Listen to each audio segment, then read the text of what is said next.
ፍቅርን ቀስ በቀስ የሚገሉ 7 የነፍስ ሌቦች። አንድ የሚያምር ቤት በድንገት ሲፈርስ አይታችኋል?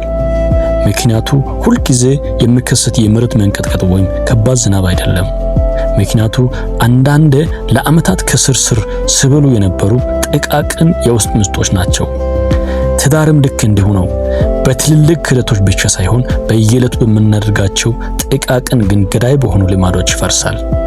እነዚህ የነፍስ ምስጦች ፍቅራችሁን ቀስ በቀስ ይዘርፉታል። ዛሬ በሜሬጅ ሴክሬትስ ኤንድ ሶሉሽንስ ቻናላችን ፍቅርን ቀስ በቀስ ሰርጎ የሚገሉ 7 የውስጥ ምስጦችን እንዘረዝራለን። እነዚህን አጥብቃችሁ ካወቃችሁ ትዳራችሁን ከመፍረስ ብቻ ሳይሆን ወደ ትርጉም ባለው የፍቅር ጎጆነት መመለስ ትችላላችሁ። ልባችሁን ክፈቱ። ጉዞ አሁን ይጀምራል።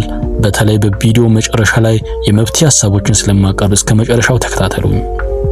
ፍቅርን የሚገሉ 7 መጥፎ ልማዶች። አንደኛው ትችት ነው። ትችት የልብ መርዛማ ቀስት ነው። አጋርን ስተች ይህ ድርጊት አሳዝኖኛል ከማለት ይልቅ አንተ ሁልጊዜ ደንቆሮ ነህ ትያለሽ። ልዩነቱ ሰፊ ነው። ድርጊትን መተቸት መፍትሄ ሲያመጣ፣ የሰውን ስብዕና ማጥቃት ግን ነፍስን ይገላል። የትችት መርዛማ ቀስቶች ልብን ሲመቱ ፍቅር ቦታውን ለጥልቅ ምሬት ያስረክባል። የየዕለቱ ወቀሳ ትዳርን ያደማል። ሁለተኛው ንቀት ነው። ንቀት የፍቅር ገዳይ እባብ ነው። ንቀት ማለት አጋርህን ከአንተ ዝቅ አድርገህ የምታየው ነው። በቃላት፣ በአይኔ፣ በሰውነት እንቅስቃሴ። በአሽሙር መናገር፣ አይን ማዞር ወይም ማሾፍ፣ እነዚህ ሁሉ የንቀት ገጽታዎች ናቸው። ሳይንሳዊ ጥናቶች እንደሚጠቁሙት ንቀት በትዳር ውስጥ ካሉ መጥፎ ልማዶች ሁሉ አንደኛው የፍቺና የፍቅር ሞት መንስኤ ነው። ንቀት የፍቅርን ነፍስ የሚበላ ገዳይ እባብ ነው።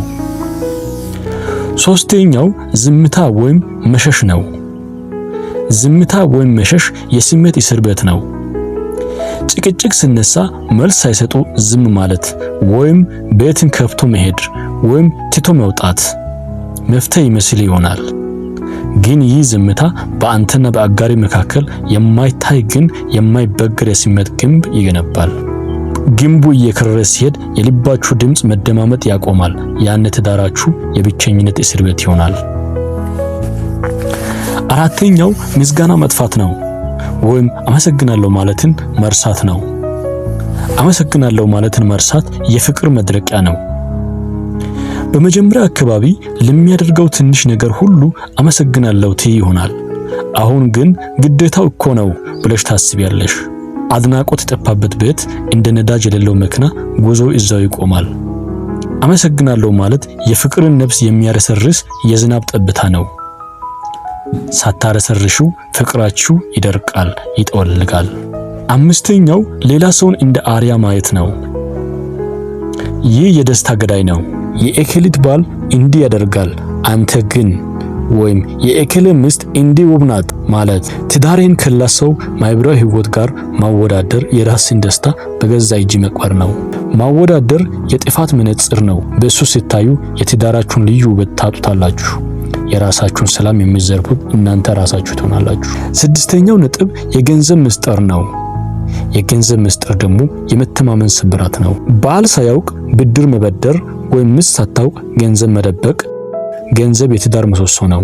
ምሰሶው ላይ ምስጢር፣ ውሸት ወይም ግልጽነት ማጣት ካለ የቤቱ መወዛወዝ አይቀርም። የገንዘብ ምስጢር ከፍቅርም በላይ የመተማመንን ምሰሶ ይሰብራል። ታማኝነት ሲጠፋ ትዳሩ ይንገደገዳል። ሰባተኛው ቂም በቀል ነው። ቂም በቀል የነፍስ ሰንሰለት ነው። ከ5 ዓመት በፊት የተፈጠረን ስህተት ዛሬ ለጭቅጭቅ መሳሪያ ማድረግ፣ ቂም መያዝ መርዝ ጠጥቶ ሌላው ሰው እንዲሞት ከመመኘት ጋር ተመሳሳይ ነው። ቂም የመያዝ ልማድ የፍቅርን መንፈስ የሚያስረው የነፍስ ሰንሰለት ነው። ፍቅር ግን ይቅርታን ይፈልጋል። ያለፉትን ዕዳዎች የሚደመስስ ጸጋ ነው። ታዲያ ለዚህ ሁሉ መፍትሄው ምንድን ነው? እነዚህ 7 ልማዶች በቤታችሁ ካሉ ግን ተስፋ አትቁረጡ። መፍትሄው የሚጀምረው በማወቅ ነው። አንደኛ በእኔ ጀምሩ።